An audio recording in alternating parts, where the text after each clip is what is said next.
শহর পরিষ্কার রাখতে পুরসভার উদ্যোগ। চন্দ্রকোনাতেও রাতে আবর্জনা পরিষ্কার। পুরসভায় শুরু নাইট গার্বেজ কালেকশন। মোট 12টি ওয়ার্ডে সপ্তাহে 6 দিন রাতে বর্জ্য পরিষ্কার। যত্রতত্র ময়লা ফেলা আটকাতেই এই উদ্যোগ। আমাদের চন্দ্রকোনা পৌরসভার উদ্যোগে বহুদিনের চেষ্টায় আমরা এই নাইট গার্বেজ কালেকশনটি শুরু করেছি।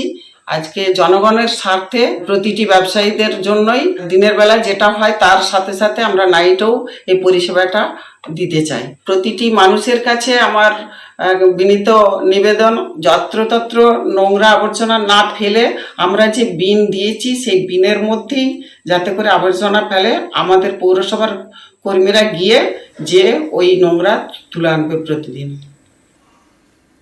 আর অতি গভীর নিম্নচাপের যে রবিবারও দিনভর বৃষ্টি, সোমবার থেকে বৃষ্টি কমবে বঙ্গে। পূর্বাভাস আলিপুর আবহাওয়া দপ্তরের।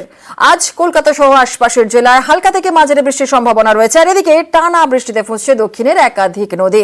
নানান জায়গায় জমা জলে দুর্ভোগ।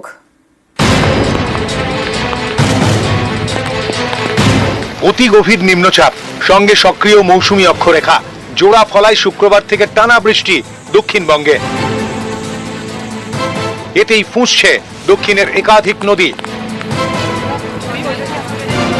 অবিরাম বৃষ্টিতে জমা জলেও ভোগান্তি। সোমবার পর্যন্ত মৎস্যজীবীদের সমুদ্রে যেতে নিষেধ করা হয়েছে।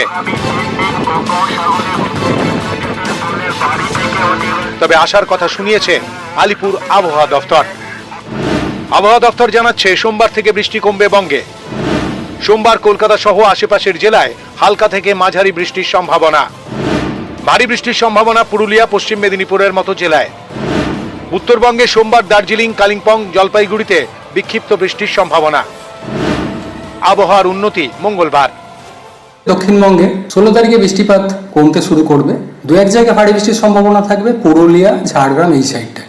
17 তারিখ থেকে বৃষ্টিপাত দক্ষিণবঙ্গে অনেকটাই কমে যাবে। উত্তরবঙ্গের জন্য 16 তারিখ থেকে পরবর্তী কিছুদিন বৃষ্টিপাত আরও কমে যাবে উত্তরবঙ্গের জন্য।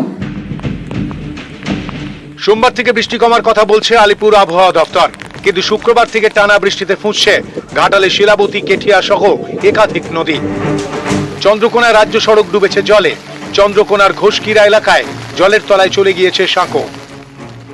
জলটা রাত থেকে বেড়েছে। রাজ্য সড়কে কতটা জল যাচ্ছে? মানে এক কমর, মানে এখন তাহলে পুরোপুরি বন্ধ। তো কতটা ঘুরপথে যেতে হচ্ছে? এখন চন্দ্রকোনা টাউন হয়ে যেতে হচ্ছে, টাউন হয়ে ঘুরে যেতে হচ্ছে। এক্ষুনি যদি আমাদের বাড়িতে কারো কিছু অসুবিধা হয়ে যায়, কারো যদি শরীর খারাপ হয়ে যায়, আমরা কোনো ডাক্তারখানা বা কোনো হসপিটালকে নিয়ে যেতে পারবো না। ঝাড়গ্রামেও টানা বৃষ্টি। ডুলুং নদীতে জল বাড়ায়। চিল্কিগড়ে ব্রিজের উপর দিয়ে বইছে জল। চিল্কিগড়ের সঙ্গে জামবুনির যোগাযোগ বিচ্ছিন্ন। কংসাবতী ও সুবর্ণরেখা নদীর জলও বাড়তে শুরু করেছে। টানা বৃষ্টিতে জলমগ্ন বনগাঁর একাধিক ওয়ার্ড। 1, 6 এবং 17 নম্বর ওয়ার্ডে জল যন্ত্রণা। স্কুল বাড়িতে আশ্রয় অনেক পরিবারের। ইছামতির সংস্কার না হওয়ার অভিযোগ তুলেছেন স্থানীয়রা। জলমগ্ন ওয়ার্ড ঘুরে দেখেন পুরো চেয়ারম্যান। দুটো ঘরে জল ঢুকেছে, আর একটা ঘরে ঢুকবে ঢুকবে ভাব। ঘরের জিনিসপত্র সবই সরানো হয়েছে। লোকের বাড়ি আছি আমরা আপাতত। সব থেকে বড় সমস্যা হচ্ছে আমাদের ত্রাণের দরকার নেই, আমাদের মেন দরকার ইছামতি নদী সংস্কার। ইছামতি নদীতে কিছু না হলে 10 হাতের উপর পলি পড়েছে। যারা একদম থাকতে পারছে না তারা বিভিন্ন লজ, প্রাইমারি স্কুল, ক্লাবে গিয়ে আশ্রয় দিয়েছে পাড়ার ছেলেরা। তারপলিন যারা চাইছে তাদের কাছে গিয়ে পৌঁছে দিচ্ছে, এবং যারা ক্যাম্পে উঠছে তাদের মমতা বন্দ্যোপাধ্যায় যে মা ক্যান্টিন, সেখান থেকে দুবেলা খাবার যাবে। আর যারা বাড়িতে আছে তাদের বাড়িতে চাল, ডাল, আলু এগুলোকে আপাতত পৌঁছে দেওয়া হচ্ছে। টানা বৃষ্টিতে জলমগ্ন কালনার বেশ কয়েকটি ওয়ার্ড। ঘরের ভিতর ও রাস্তায় জল জমে যাওয়ায় ভোগান্তি। বহুবার কাউন্সিলরদের এবং পৌরসভায় জানিয়েও কোনো লাভ হয়নি।